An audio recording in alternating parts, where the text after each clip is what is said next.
es de alto riesgo, así como lo es el trabajo de los defensores de los derechos humanos.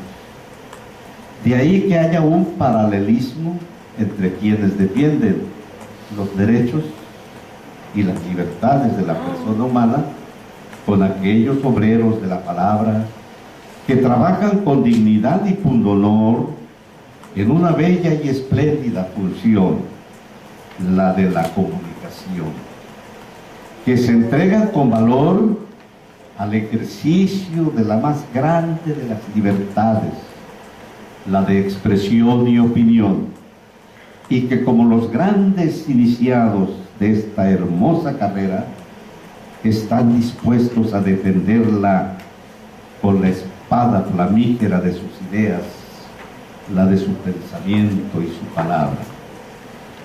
El periodista cumple una función importante en el desarrollo y el fomento de la cultura del pueblo. El periodista también es un educador.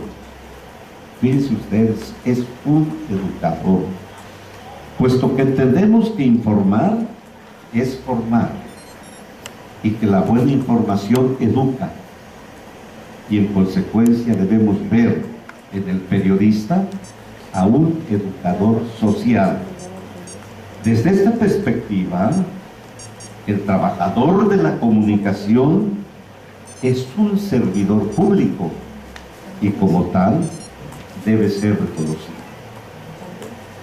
Su elevada misión se agiganta en la medida de su propia visión. Por tanto, se debe redimensionar el papel que desempeña en el ámbito en el que cotidianamente se desenvuelve. En etapas difíciles que podríamos calificar de aciagas, como la que vivimos ahora, el obrero de la palabra, el obrero de la pluma, como un valeroso soldado de la libertad, tiene que exaltar los valores eternos de hombres y mujeres, los valores de la justicia, de la fraternidad, de la democracia, de la verdad, de la legalidad, de la igualdad y de la paz. Es cierto, dirán algunos, que con eso pues no se come, ni se vive, pero sin llegar a utopías o a un idealismo extremo, aunque este sea el más puro de los idealismos. Tal afirmación se puede combinar con los hechos o actos de manera objetiva y que con veracidad y objetividad se llegue a la realidad y consecuentemente a la verdad informativa, para no ser calificados o descalificados como un comunicador que sesga la información o el comentario. El autor al que me refería antes dice que todo Estado democrático es sustentado por la crítica política. A su vez, todo gobierno se siente amenazado por ella.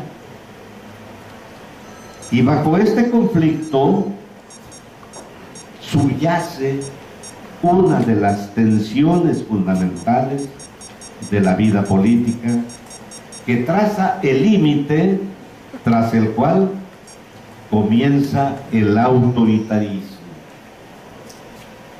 Fíjense ustedes.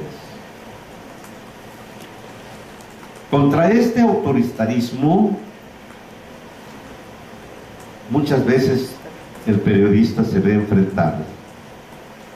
Y peor aún en estas etapas, hasta con los poderes fácticos. Y corre muchos riesgos. Y es ahí donde se presentan precisamente los riesgos a los que antes me refiero. Es por ello que se han promulgado leyes y sobre todo disposiciones constitucionales para proteger el derecho de la libre expresión de opinión, de información y de prensa. En la Constitución Política de los Estados Unidos Mexicanos se prescribe este derecho en el artículo 7º del mencionado ordenamiento supremo, que estamos transcribiendo precisamente ahí. Pero esto no es nuevo, esto es de 1917, pero ya desde mucho antes, los sentimientos de la nación, desde el ISAR, desde los movimientos liberales de México,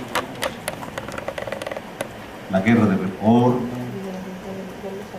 la restauración de la República, la revolución de 1910,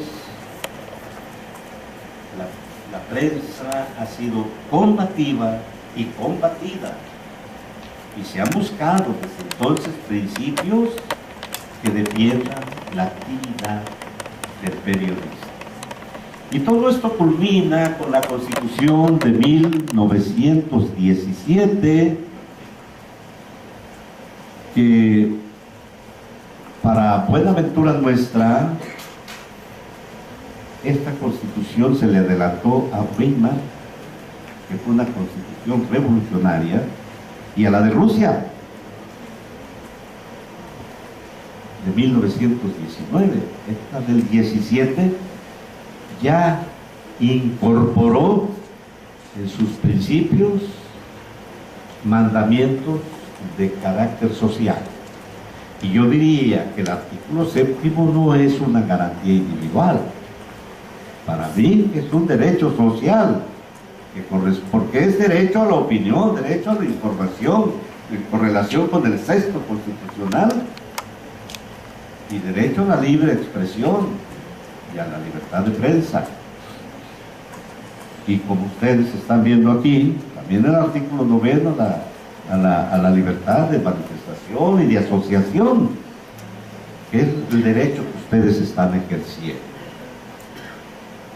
Pero también vienen los estándares internacionales, principios de defensa de la función del periodista, en la Declaración Universal de los Derechos Humanos. Ahí está el artículo 19, que quisiera leerlo, pero no me cubre ahí alguna parte.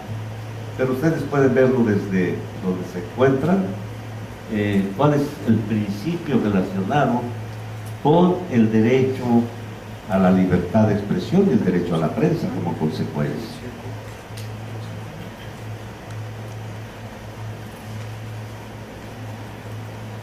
En la Convención Americana también se habla del derecho a la libertad de expresión y de prensa.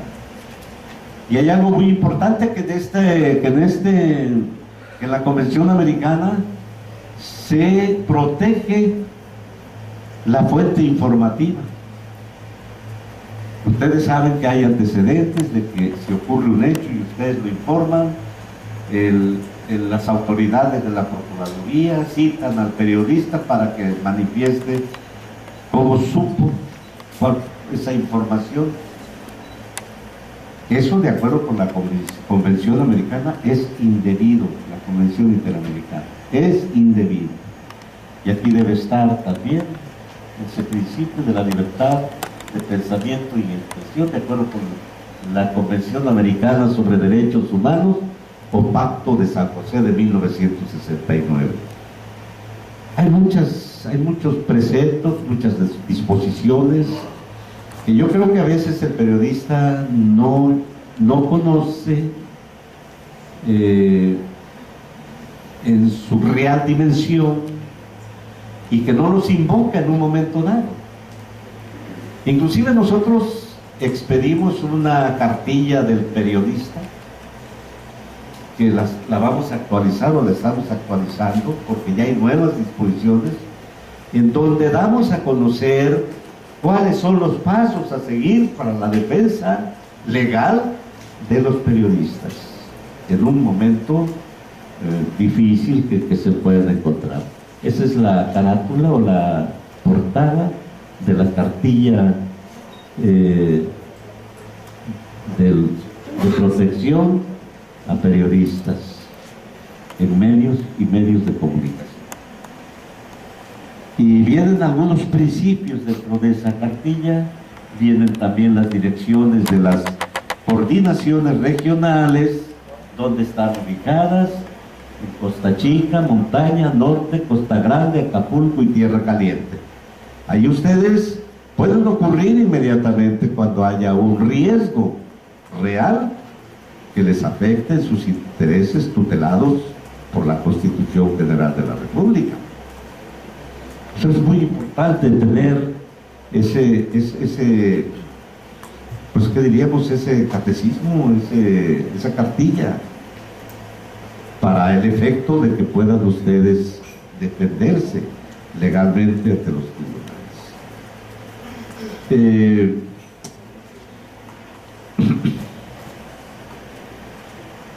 Bueno, yo terminaría estos comentarios en una bella y espléndida función, la de la comunicación, que se entrega con valor al ejercicio de la más grande de las libertades, la de expresión y opinión, y que como los grandes iniciados de esta hermosa carrera están dispuestos a defenderla con la espada flamígera de sus ideas, la de su pensamiento y su palabra. El periodista cumple una función importante en el desarrollo y el fomento de la cultura del pueblo. El periodista también es un educador. La comunicación es un servidor público y como tal debe ser reconocido. Su elevada misión se agiganta en la medida de su propia visión. Por tanto, se debe redimensionar el papel que desempeña es de alto riesgo, así como lo es el trabajo de los defensores de los derechos humanos. De ahí que haya un paralelismo entre quienes defienden los derechos y las libertades de la persona humana con aquellos obreros de la palabra que trabajan con dignidad y pundonor. Fíjense ustedes, es un educador, puesto que entendemos que informar es formar y que la buena información educa, y en consecuencia debemos ver en el periodista a un educador social. Desde esta perspectiva, el trabajador de la comunidad